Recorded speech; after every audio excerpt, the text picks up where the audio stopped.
Welcome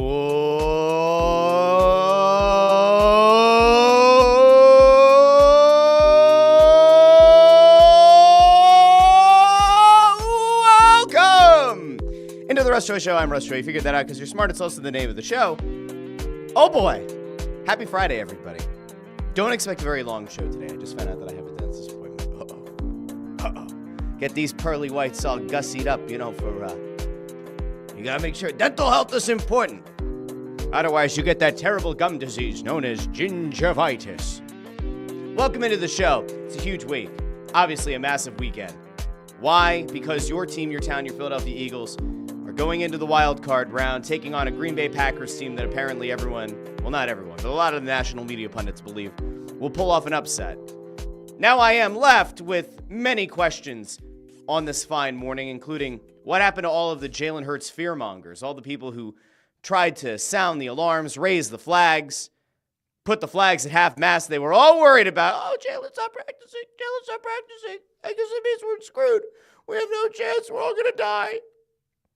And, your friendly local neighborhood Russ Joy said what to you the other day? Said, hey, he can't clear concussion protocol until he practices on Wednesday.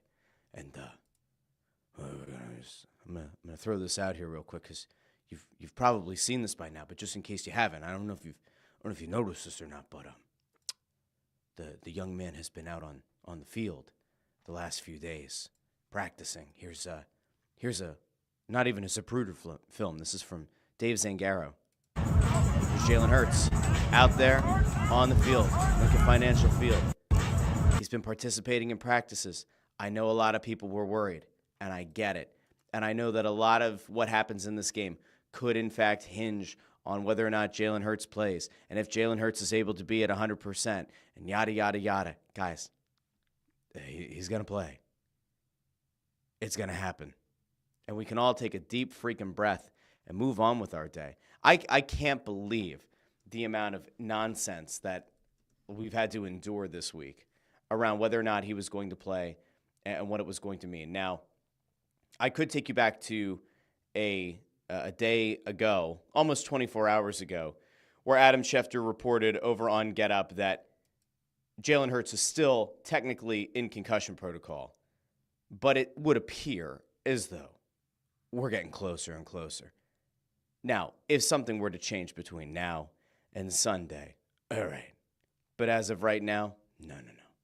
The man is going to play, and the man is probably going to show out. And by the time we reconvene on Monday morning at 8:30 a.m. live on YouTube, X, and Facebook, we will likely be talking about a big win. A big win by the Birds. The Birds getting a big win out there. That's what we'll probably be talking about, okay? All right, so listen. We are going to break down the Eagles game. We're going to break down everything that I expect to have happen this weekend. And by the way, for those of you who like hockey, you're getting one of the marquee matchups, at least in terms of hatred. It goes down this weekend, goes down this Saturday night, as none other than Quitter Gauthier returns to Philadelphia, the team that he decided he didn't want to play for and forced to trade out of. Quitter Gauthier and the Anaheim Ducks will be in town, taking on your team, your town, your Philadelphia Flyers. We're going to get there for at least a little bit today as well. But before we get there, and before we start breaking down this Eagles-Packers game and have a couple of keys and things to keep an eye on, we're going to go out to the comments. JH says, go Birds. Fuck the Ducks. JH also says, working out my voice today for tomorrow's booing. Good on you. Good on you, JH. Gauthier has no idea what he's in store for. No idea. Nico says, go Birds! JH also says, it's nice that we'll have someone to boo whenever they touch the puck because Crosby's not going to be around forever. I think that there's also kind of an acknowledgement, whether or not Flyers fans want to admit this or not. There's a somewhat of an acknowledgement at this point that, Crosby will go down as one of the all-time greats. And even though there were very heated moments and although there were some real rivalry games, that rivalry has effectively died. The Battle of the Keystone State practically means nothing at this point. And you can acknowledge the fact that Crosby ended up being one of the best, not only Penguins of all time, he was certainly the best player of his generation. And that's saying something, too, because Alex Ovechkin's 28 goals away from breaking Gretzky's all-time goal record, and those guys went 1-2. You talk about a stacked top 2 of a draft in any league in the history of any North American sport. That's the one. So I think that people still hate Crosby, but I think there's now an acknowledgement, right? There's at least a little bit of an acknowledgement that Crosby's pretty freaking great. Gauthier, though, not great yet, could end up being great, could make the Flyers look really dumb for trading him for Jamie Drysdale, who looks like absolute dog shit. We might get to last night's game a little bit here on the show, but I do want to make sure that we focus a little bit here on the Eagles as well. JH asks, is that a little rust on your desk? I don't think I've noticed that before. Yeah, my wife got me this for Christmas. I never wanted a Funko before, but let me try to center it. Let me see if I can remote control the camera. There you go. So he's got a coffee in one hand and the phone in the other. Got the rust stash. She nailed it. She did a nice job there. All right. Can I be honest with you? I am excited about this weekend. I am more excited than anything to get the conversation around Jalen Hurts and concussion protocol out of the way.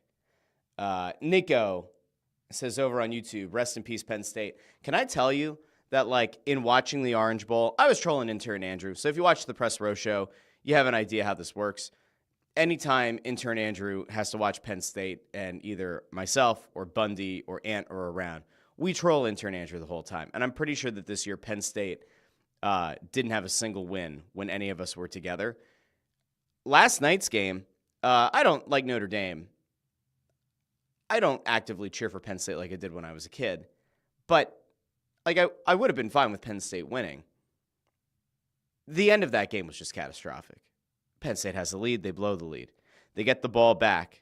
2.5 minutes or whatever left? No, it was less than that because that was what Notre Dame got it with 2.5. Penn State gets the ball back. Drew Aller throws the ball while getting hit across the middle of the field. On commentary, they'd said, well, Drew Aller never turns the ball over, and he makes all the right decisions, and you got to go for it and be aggressive, and all that bullshit, right? So it's the commentator's jinx. It absolutely played out 100%. And then Notre Dame gets the ball. They drive down a short field. They get the field goal. That puts them up. Penn State gets the ball back with 8 seconds left. Aller throws the ball out of bounds with 4 seconds left. And then they tried the hook and ladder, multilateral play. It gets back to Drew Aller, who instead of looking downfield to chuck it deep, throws it slightly over the line of scrimmage to the left, and it goes out of bounds. And that was the end of Penn State's season. I believe that means that James Franklin is now 1-15 all time as Penn State coach against top 10 teams in the nation. Does that sound about right? That might not be the exact stat, but we're going to say that it is. Because fact-checking this morning, I have had no coffee because I have to go to the dentist. My brain's a little bit foggy. Not a great loss for Penn State.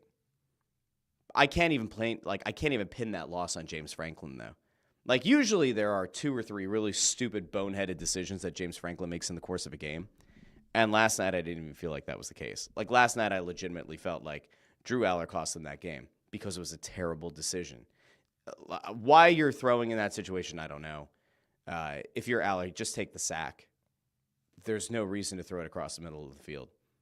A boneheaded play. I'll also point out, Penn State had 2 interceptions that got called back. Aller got picked twice. And they both got called back. I think both for pass interference, or one was for a hold. I think the first one in the end zone was for a hold. If a ref misses one of those calls, it's probably not even that close down the stretch. So now you have Notre Dame taking on the winner of Texas and Ohio State. They play in the Cotton Bowl tonight. You can let me know in the comments if you have a preference either way. I don't care. Probably Texas. I don't like Ohio State. So Texas, Notre Dame, does that get anybody's juices flowing for the national championship game? I'm not so sure. Maybe somebody would be excited. I don't know. Ford checks in, says, I said it last night when Penn State was winning the game. Check my tweets. They will lose the game. It'll be tight, but they will F it up. And shared the Franklin record in big games, and he strikes again. I really don't think that was James Franklin's fault last night. I mean, I'm sure somebody can point to a couple of decisions somewhere, but I really think that Aller screwed it up.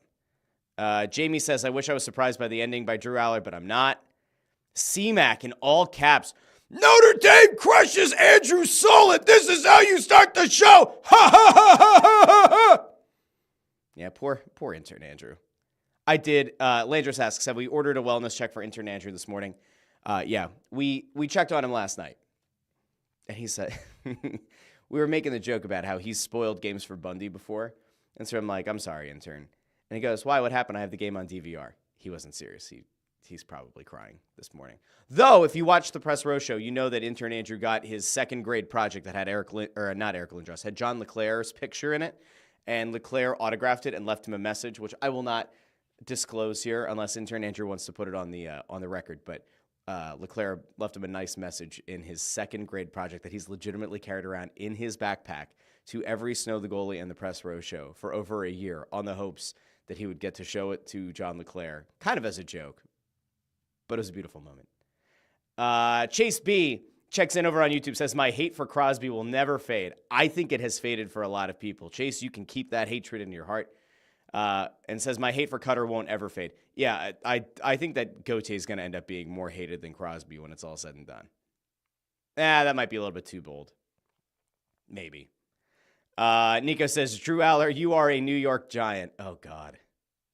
Henry 3000 says, good morning, brother. Good morning, Henry 3000. Jamie Rose says, my patience with Danny B is gone, not because they're a terrible team, but because he refuses to take any swings at all to help the quote-unquote rebuild. Maybe we'll get there in a little bit when we get to the Flyers. Henry 3000 says, the Ohio State will take it. They might. If I had to pick between Ohio State and Notre Dame, I don't know who I'd root for. Do I let them play the Catholic card on me? Does the Catholic guilt beat me down where I then have to cheer for Notre Dame? Yeah, I don't like Ohio State. I guess I would have to cheer for Notre Dame. Or I could just choose that everybody has fun and the real winners are the fans. Maybe. I don't know. Let's see. Chase B says, corner slipping, 50-yard touchdown. QB throws an errant pass. Notre Dame wins pretty easily. Henry 3000 says, the Allard interception was so bad, kid needs to let some chin hair grow in. Allison checks in with a good morning. All right, looks like we have a bunch of back and forths going on about that game last night. But we are going to get back to a whole lot of things. Now, I want to make sure, because we're, like I mentioned at the top of the show, it's going to be a little bit of a shorter one because I just realized I have a dentist appointment. God. Does anybody like going to the... I like my dentist. In fairness, my dentist is great. Maybe she should sponsor the show. Perhaps I'll have to have a conversation today. But she does a great job. My wife is, like, definitely afraid of the dentist because of a bad dentist in her past that, like, caused her significant pain during a root canal. She likes our dentist. We have great dentists, fantastic dentists. But I don't love going to the dentist, especially when there's as much work as I have to do today, and I have this show, and I want to do due diligence here and make sure that I'm living up to the hype of the Russ Joy Show on a Friday morning. I also just don't like the scrapey sounds when they do the in between the teeth. I don't like that, all right? C-Mac is right here, though, says you're from Schuylkill County. Be lucky you have teeth. That is true. Yeah. If the anthracite doesn't get you, the meth does. I don't know, C-Mac, let me know. How prevalent is meth up in Skook these days? I really don't know. I don't know what the drug of choice is in Schuylkill County anymore. I never engaged in it, but I'm just kind of interested now. What are people doing? Typically, whatever starts in Schuylkill County, pretty way down the line is eventually what gets adopted everywhere else. So, like, if C-Mac says that people are, like, huffing flaming hairspray and then downing, like, 2 NyQuil, that'll be the thing that people are going to start doing in the Philadelphia area probably by, like, August. So I'm just going to... I'll leave it to C-Mac to be our resident expert in Schuylkill County culture. Okay. Henry 3000 says, dentist is a scam. You can take care of your own mouth yourself. I've seen people with this theory. I don't know how I feel about it. I'm okay. I'll keep buying into big dentistry.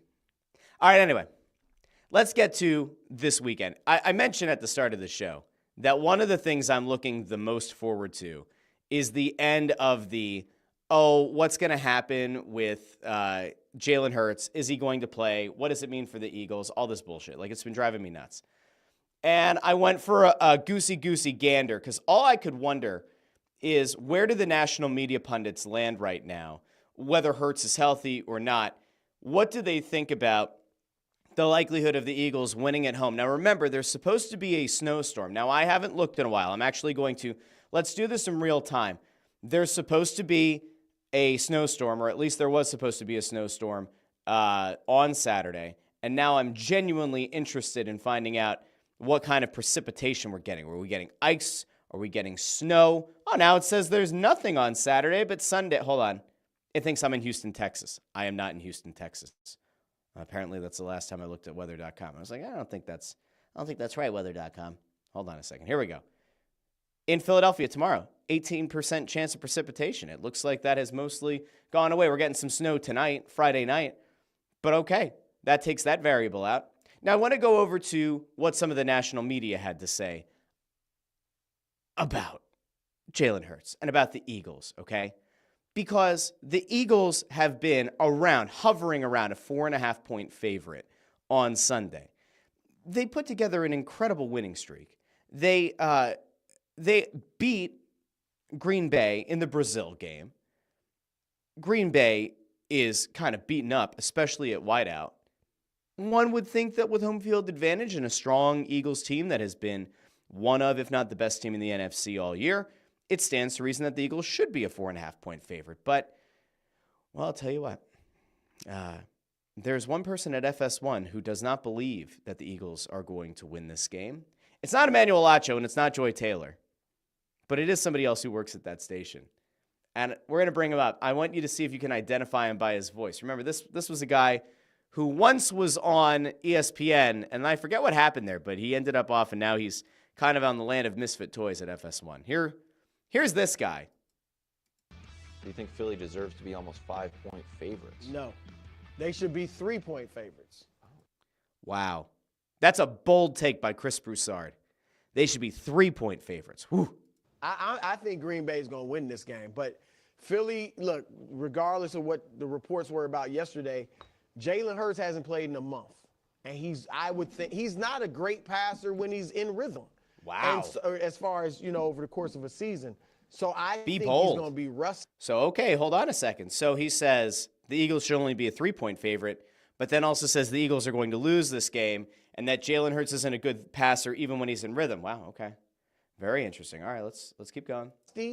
And Green Bay's playing with house money. Nobody expects them to win. They're still the Well, one person expects him to win, and his name is Chris Broussard. Buddy, you just said that you think that the Packers are going to win the game. So what does that mean? Nobody. Don't speak in absolutes. You can't do that. You just contradicted yourself, Chris. What are you doing? What are you doing? All right, let's go. Youngest team in the playoffs, youngest team in the league. So they're coming out there free. And A.J. Brown, is he going to be chirping? We talked about this yesterday. Is he going to be chirping to Jalen to get him the ball? All right, tired narrative. I thought we have already gotten past that, but okay. Chris Broussard is now playing the greatest hits of things that have given Eagles fans heartburn this year. All right. Are we going to have that the Eagles tempted the gods of football by not playing Saquon Barkley? Are we going to talk about Saquon Barkley's hamstring or something? Well, let's see. I honestly haven't watched this the whole way through, so your guess is as good as mine. So I just think that Green Bay, I feel good about their chances of winning this. And I feel like all the pressure is on Philadelphia because they are S-Bob, and they better win this game or they have a new coach. Yeah. Whoa! Now we got the coach. Wow. Listen, I said we're playing a bunch of the greatest hits. He kind of went in reverse order there a little bit. Oh, Jalen Hurts isn't a very good passer, even when he's in rhythm. That was one of the later season critiques. And then if we go back chronologically, there was the A.J. Brown chirping, the passing comment post-game. That was a few weeks prior, okay? And then he wraps it up with a bow by saying, might have a new coach. So I guess we've gone now back to the bye week. Listen, Chase B's right. He hit them all. I don't know if he missed any narratives from this season. except for maybe Saquon. He could have said, oh, I don't know. The Eagles' demeanor, their overall morale might be hurt because they didn't go after the rushing record. All right, well, Chris Broussard misses out on that one. All right. Hey, good on you, fella. You had a nice little run there. Let's keep going. I disagree that they're playing with house money now. As soon as you pay your quarterback what you paid your quarterback, it stops being house money. That comes with expectations, and you better perform. I'm fine with the line where it is. Philly was 8-1 at home. When you look at it, Nick Sirianni's undefeated after a bye, and really last week was a bye. So oh, look at Mancini coming up with some actual stats. Sitting back, hanging out, remembering his not-so-successful Jets tenure, but he's got some facts. He's brought some actual facts to a discussion on FS1. This is new. Now, you can actually see Chris Broussard having a meltdown. His brain is actually frying in the moment. Oh, I didn't know we were bringing numbers today. I didn't know we were bringing actual historical trends and not just anecdotal, personal narrative bullshit. Okay. Keep going, fella. Plus, I like the purple tie. It's a little bit bent there, but we'll rock with it. they have that benefit as well. And then going into this, Philly's won 3 in a row, and then Green Bay's lost. They don't have the momentum. Green Bay doesn't have the momentum like they had last year. And I think collectively, Philly is a much not a much sounder team, but a sound enough team comparatively to merit the extra point that you'd normally get for a home playoff. Yeah. Now, I don't know what exactly he's talking about at the end. This kind of felt like, you know how when you have to do a report in school, you have a project to do, and like your teacher says you have to start this in class, and they are hawkish over you. So you actually do get a strong start. And you get like the first quarter of the project done in class. And then the teacher eventually says, all right, you're going to like go finish the rest of this at home, bring it back in a week or whatever. And when you show back up, it's like that meme of like the beautifully drawn horse, right? And it's like in 3 or 4 parts, and it gets progressively worse over each piece. And by the end, it's just a stick figure horse going like that's what just happened there. That's what just happened with his argument. It started very strong.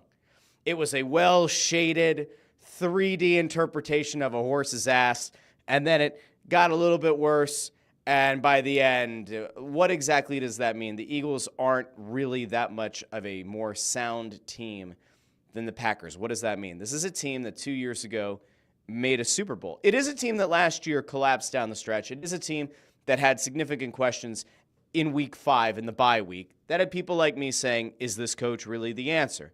And I said at the time, if they continue to go with Sirianni, the belief that I had at the time was that the talent is still going to be able to win out. The talent is still going to be able to win in spite of the head coach. I do think Sirianni has earned some respect back, and I do think that Kellen Moore and Vic Fangio over the course of the season got to learn their personnel better and have done a masterful job of taking this team to the kind of success that it had, especially on a long win streak, and then bouncing back and ending the season strong. So, okay. Interesting. Chris Broussard, though, that was horrific. Okay. I'm going to go over here to the comments really quick. And Ford is right. Ford is right to call this out. He said, to be fair, you went on a rant about Sirianni early in the season. I did. Now, I do still have the question, like, what is it exactly that Nick Sirianni does? Because he he apparently doesn't touch special teams, defense, and then offense, it seemed like he had been meddling. Kellen Moore, like, here's what we're going to learn. And this is the problem, okay? Kellen Moore is going to be a highly sought-after name in the head coaching market. Don't be surprised if he has even more interviews between now and whenever the Eagles' playoff run ends, hopefully with a parade down Broad Street. But Kellen Moore will be a wanted name among a ton of teams that need a head coach. And if I'm the Eagles, I'm probably going to try to do whatever it takes to keep him here. Shy of like naming him associate head coach. This team needs consistency at an offensive coordinator. That to me is like the biggest concern. If you remember, post Foles, right? Offensive coordinator position went up and down. Even with this team, they lost Shane Steichen. They put, what the hell was his name? I've now lost the guy's name. Brian Mitchell. They had him in place. That didn't work. He gets jettisoned. They bring in Kellen Moore. Kellen Moore is supposed to be this great offensive mind. There have been some hit and miss moments, but overall, it seems like the in-game adjustments that this Eagles offense makes work. I think it's important, at least with Jalen Hurts and with this offense, like, no matter what you think about the passing game, no matter whether or not you agree that Jalen Hurts is a great passing quarterback, a mediocre passing quarterback, a perfectly acceptable one, a less than average one, this team still put together an offense that had the leading rusher and a guy who, like, had it not been for the fact that the final game of the season was meaningless, good chance would have broken the single season rushing record. That is one hell of an offense. I don't care what you think about the status of the passing game, okay? It's undeniable that Kellen Moore had a significant impact on this offense. Obviously, Saquon Barkley on the field had a massive influence on it as well. But this offense looked really good for the majority of the season. Did they have their ups and downs? They did. Was there some potential strife internally about getting A.J. Brown and or Devontae Smith involved in games? Yes. Do I think that they're going to have some rust this weekend? I do think that there is a possibility that there will be rust. I do. Jalen Hurts, to the point of the panel, yes, he hasn't played in a month. No, that's not ideal. You have home field advantage. You have the best running back in football. You have probably the best offensive line in football. You have a defense that has now not only been a shutdown defensive unit for almost all of the regular season, but has now also figured out how to force turnovers. I like the Eagles in this game significantly. I think I said on Wednesday I wouldn't be surprised if this is a double-digit win for the Eagles. If something were to change, if Hurts somehow doesn't suit up for this game, then I think it's a lot closer. Could be like a 3-point game, could be a 4-point game. But overall, like, I still think the Eagles, no matter what, are able to walk away with a win. And then you start getting into those scenarios of, all right, what does the rest of the playoffs look like? Was it a bigger problem than expected that the Eagles didn't get the number 1 seed? Will home field advantage come into play? We can get there when we get there. But for now, I think that the Eagles are in a good shape. I really do. I'm going to go out to the comments, and I'm glad that Chase B corrected me. It was Brian Johnson, not Brian Mitchell. Brian Mitchell was a player for the Eagles who then went to the Commanders. Brian Johnson. Yes, he was so bad that we even forgot his name. I just tried to expunge his name from my brain. Okay. Let's see. I don't know which one that was. Oh, there we go. Okay, that was a totally different thing. Chase B says he seems to be amazing as a passing coordinator about Kellen Moore. I think there's a lot of truth to it. We'll see. Like, what I'm interested in seeing is we know that when teams get from the regular season to the playoffs, they tend to find a better balance. And teams that even haven't been leaning as much on the rushing game, they do start to try to incorporate it more. When you have a team that was as dominant in the trenches as the Eagles and had a Saquon Barkley lead the league in rushing and has a quarterback coming back off a concussion and probably isn't going to want to put him or jeopardize him, put him in situations where he might take a bad hit, they'll probably lean more on Saquon Barkley early in this game than you would expect. I mean, how many times have we seen a game this season where the Eagles come out for their first drive, it's 3 passes. They come out for the second drive, it's like 1 rush, then 2 more passes, and you go, hey guys, like, you have Saquon Barkley, you remember that, right? And then we get very frustrated, right? The scripted plays, the first 15 plays, the scripted plays, where it feels like there are no adjustments being made, which was maybe part of the reason that the Eagles struggled as much as they did in the first quarter of games this season. I fully expect them to lean heavily into Saquon early in this game. And at the same time, I would expect that Green Bay is going to expect the same thing. So that battle in the trenches in the first quarter is really going to give you an idea what the rest of the game is going to look like. If the Eagles' offensive line is able to dominate up front by virtue of them being healthy, well-rested after taking a week off, well, then it portends a very good scenario for the Eagles. If the Eagles win the battle in the trenches on both sides of the ball in the first quarter, even through the first half, you can pretty much punch their ticket into the next round of the playoffs. If Green Bay starts getting a better jump, if they're stacking the box, if Hurts isn't able to make quick decisions, and they can't get anything going, and the rushing attack gets stymied, then all of a sudden, panic probably does start to set in. I'm going to go back over here. Ford says, here's a narrative, a fake one, but for the talking heads, do you bring in Tanner if Jalen starts slow? Tanner McKee, no. You don't. Because just conceptually, if Jalen Hurts were to struggle early in this game, who benefits by them taking the franchise quarterback that they have a ton of money invested in? Who benefits if you pull him to put in the third string quarterback? So we're skipping Kenny Pickett altogether. You can't put either of those guys in unless Jalen Hurts starts showing signs of a concussion, in which case you obviously have to, but that's what the independent neurologist on the sidelines is for. Chase B says if Jalen starts turning the ball over, then yes. I just can't imagine that. Seriously, I can't. Chase also says if Jalen is healthy, they won't put McKee in, but I wouldn't mess around with a concussion. You know how it messes with you. Connor Allen says, will Covey ever return punts again? If the gods be good, then no. I'd actually be happy if I'd never had to watch Britton Covey ever return another punt. Ever. Totally fine with him. Never. No, thank you. No, thank you. Chase B mentions that a concussion is not like a shoulder injury, like 22 or ankle injuries Mahomes always pushes through. It's pain tolerance. If Jalen seems to be fully out of it, you can't push that. I agree with that. And then Lenda Joseph wraps up. The Eagles talk here says, as long as the defense does its job, they should be fine, as long as Jalen doesn't turn the ball over. And that, I guess, is where the real crux of the game is. So let's kind of fully synthesize this into the keys to winning the game if you're the Eagles. The Eagles have to win the battle in the trenches. That is a non-negotiable. Offensively, they have to create holes for Saquon. They have to get that running game started early. Jalen Hurts has to make quick decisions. As long as they're able to do that, they will put up 28-plus points against this Packers defense, and that should be enough for them to win.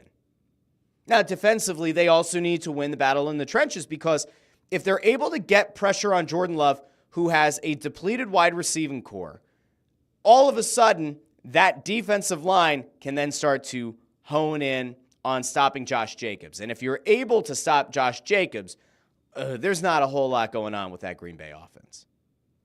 So to me, it's battle in the trenches. It's can you get Jalen Hurts to make quick decisions, and can you get Saquon Barkley in rhythm? If you do 2 out of those 3 things, you win the game. If you do all 3 of those things, you win this game by double digits. It would be nice to see if the Eagles' defense is able to keep up their ways of forcing turnovers as well. That has been such an added benefit. And I know that it seems really simple, right? Of course you want your defense to force turnovers. But that, give this offense even more possessions. The thing that I want to see from the Eagles this postseason, right? Because I am of the belief they're going to make a deep run. I want to see if this Eagles team can get out to an early lead and put their foot on the throat of the opposition. That is one thing that this team struggled with to some extent. And it's something that came back to bite them when they lost a few weeks ago. That was obviously the game that Jalen went out. But I brought up the point at the time that if Kenny Pickett had been able to get you another touchdown in that first half, you probably put Washington out of their misery. You go on to win that game. They didn't do it in that one. They lost the game. It started a whole chorus of dissent. I want to see if this Eagles team can actually get off to a hotter start in the first quarter of games, if they can adjust early, and if they can put this game out of reach. The Packers are a good team. The Packers are not an elite team. The Packers are a perfectly respectable group. They have a good quarterback. If they had a healthy wide receiving core, I would have a lot more fear. Jacobs is a very good running back. But the Packers don't scare me as a team that becomes like a legitimate threat to win the NFC.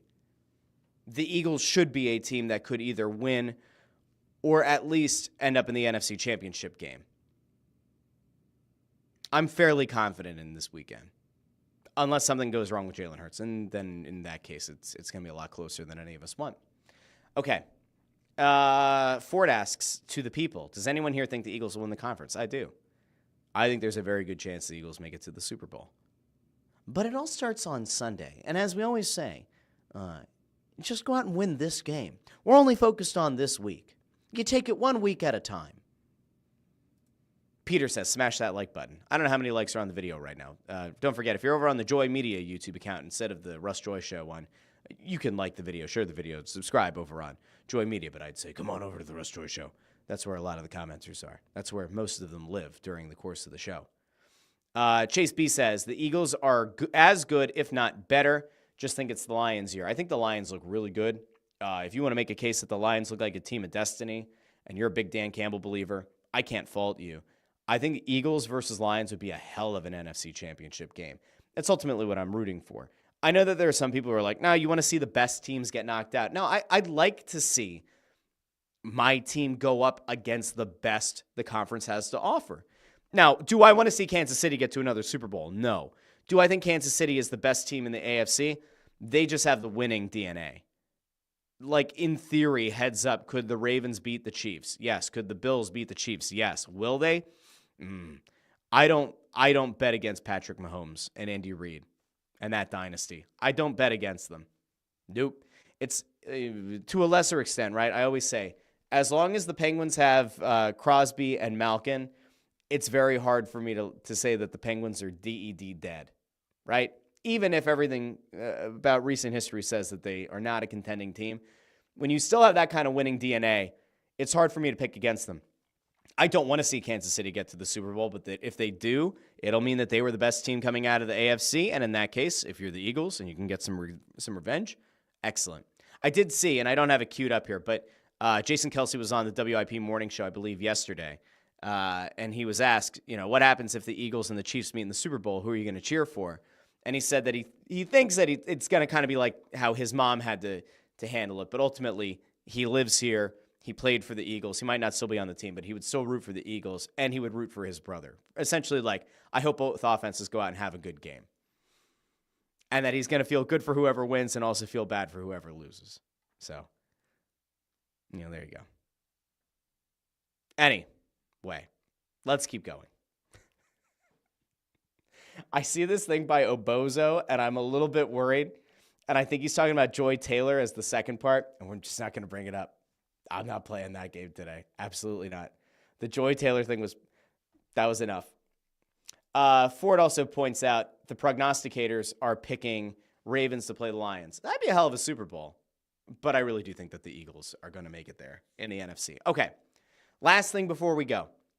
And it's not going to be a super long topic because, again, I've got to run to this dentist appointment that I'm fearful of, even though I like my dentist.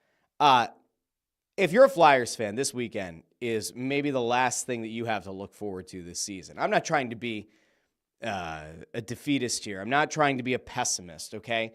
But I broke down on Wednesday's show this idea that there is a growing frustration among a larger segment of the fan base than I think the Flyers might have expected all to happen at this point. But there's a lot of frustration about whether or not the Flyers are going to actually do anything to help accelerate the rebuild, i.e. make some deals. Are the Flyers going to look at trading Rasmus Ristolainen or Scott Lawton or Morgan Frost? Could there be other names involved? Could a Joel Farabee get moved? There aren't a lot of things to look forward to in this season. The goaltending has been very bad. Now, last night, Jamie Drysdale was almost solely responsible for the first 2 goals scored by Dallas.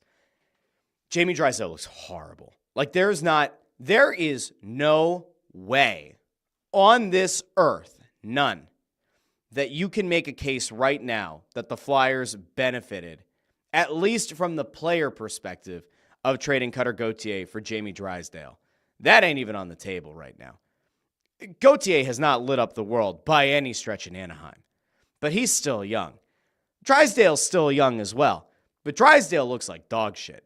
There's no saving this player this season. Like, I asked Bundy during the intermission shows last night, like, I'm not even thinking about, like, for his career, but just this season, can they at least turn him into a salvageable player?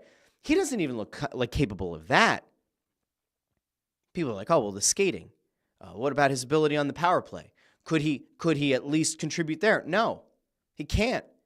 He looks lost, dazed, and confused.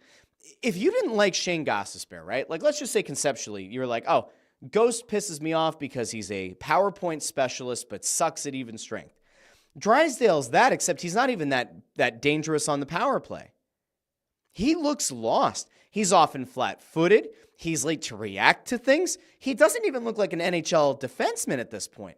Like, truthfully, there are times that I watch Jamie Drysdale play and I think, wow, we're stuck with... Emil Andre got sent down. Helga Grant got sent down. And we have to watch this shit? And like, for a team that preaches culture and the meritocracy and you earn every minute you play, Drysdale isn't earning his playing time right now. He looks bad. Now, did he play a little bit better in the second and the third period than the first? Sure. But that's a very low bar. A ridiculously low bar. Because again, Drysdale was responsible for the first 2 goals in the game. Like, almost solely. Sam Ersson didn't exactly light the world on fire last night, but coming off of a couple of weeks of not playing, coming off his 3rd lower body injury, probably groin, of the season, he played okay. And in the 2 prior games, Ivan Fedotov held Toronto to 3 goals at Toronto and at home. Kolosov still doesn't belong up here. That's neither here nor there. Who will be in net on Saturday? Will they go back to Ersson, which I think would be very problematic, especially if he gets hurt again. If he does, you shut him down for the season. Will they go back to Fedotov, who had 2 good games against Toronto? Will they try to mix Alexei Kolosov back in? I don't know. Here's what I do know. Cutter Gauthier is coming back to town on Saturday. And we've never gotten the clear, decisive, definitive answer for why Cutter Gauthier didn't want to play in Philadelphia. And I don't know if we ever will get the answer. I can tell you that last year, when the trade went down, I happened to see the message. A message that kind of resonated pretty loudly. It was one of at least a few, but one message specifically that did in fact imply that Kevin Hayes was potentially involved with the clouding of the mind, we'll say, of Cutter Gauthier, or at least affecting his perception of the team, the organization. I think that from a much, much more macro level, the thing that good chance affected his desire or lack thereof to play there was that he wanted a guaranteed spot. He wanted to have a spot on the roster last year, and the Flyers said no. He wanted to be able to come in at the end of the college season and play a few games for the Flyers, and they said no, that's just bad business. We're not burning a year of your ELC. It also needs to be pointed out that the guy who drafted him was jettisoned. It also needs to be pointed out that the guy who really was his liaison from a player perspective, the guy that both said he had the communication with, was Kevin Hayes. And that at some point, Kevin Hayes went from being a guy who had an A on his sweater to not. You can take all of those little bits and pieces and put them together in a little shit Sunday if you want. But whatever it was that turned Gauthier against being a Flyer, that turned him from being a young guy who was interviewed shortly after the draft, or maybe it was the following summer, who essentially said that he met Tortorella and they had a really good interaction and that he is excited to play for him, he's excited to be a Flyer, all that. Whatever changed doesn't really matter right now. What matters is the guy ultimately wanted out. And in an unprecedented move, he was given that opportunity to be moved at a very young age before he had ever played a game in the NHL. Anaheim was more than willing to burn a year of his ELC for a single game last year. He has not exactly looked fantastic this season, but again, he's a young forward, and they take time to develop. But what he is about to have rained down on him in Philadelphia is something that you just cannot expect. When Cutter Gauthier decided that he didn't want to play here anymore, he didn't expect to get the kind of backlash that he got, because he probably didn't expect Dan Hilferty to come on the Press Row show and say to us that if he doesn't want to be here, we don't want him here. And that when he comes back to Philadelphia, he's going to be in for a rude awakening. Probably didn't expect that. Probably didn't expect Danny Briere to be as forthright as he was the night of the trade, where he said the kid didn't want to play here, and eventually we had to make a deal before that became widely known across the entire league. It was like if Gauthier had hoped that the Flyers were just going to say, oh, we thought this was a really great trade for this wonderful young defenseman, Jamie Drysdale, and didn't think that Gauthier didn't think that they were going to like kind of kick him in the teeth or in the ass on the way out the door, he was sorely mistaken. This fan base hates Cutter Gauthier. And like, I don't have a good comp for it, right? Because you could go back to like JD Drew. You can go back to Scott Rowland. I don't know who the best comp is, but what I can tell you is Flyers fans can be a petty bunch. Philadelphia fans in general can be a petty bunch. And if you're Cutter Gauthier and you come into town on Saturday and you think that this is going to be anything other than war, I am so sorry to inform you, it is going to be the worst night of your life. It will absolutely be the worst night of your professional and or overall hockey career. This fan base is going to rip you to shreds. You are going to hear profanity and slander from fans that you wouldn't wish upon your worst enemy. And in fact, I would guarantee you that there are going to be a few one-finger salutes coming from the Flyers faithful. You're going to see small children giving the one-finger salute to Cutter Gauthier, who after the game just may be broken as a human being. It'll be interesting to see what his body language is after the game. Now, just based on Philadelphia sports fandom and history, Gauthier will probably have like a hat trick or have a 3-point night, and the goalies will look bad, and maybe Gauthier will embarrass Jamie Drysdale.